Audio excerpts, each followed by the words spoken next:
Hi, I'm Andy with Holiday Automotive. Today we're going to take a look at a 2012 Chrysler Town & Country Touring.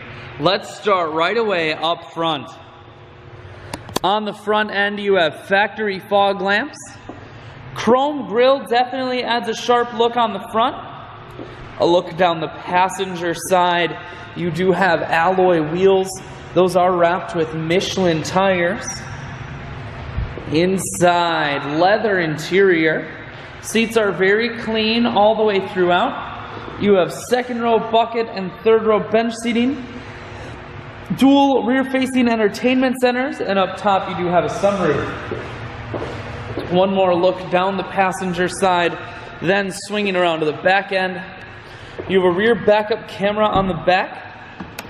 Taking a look in the hatch, there's a 60-40 split on the back seats, so you can fold those down if you need more room.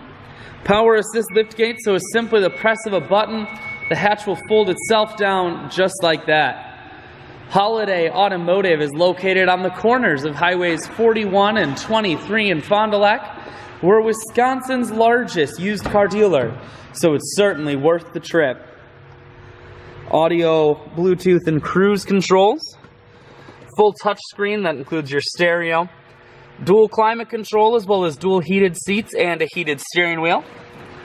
I shoot videos today because I want to make sure whether you're coming from near or far, you can see this Chrysler on holidayautomotive.com. That's where you'll schedule your test drive and get a free vehicle history report provided by AutoCheck. All of this and much more can be found at holidayautomotive.com.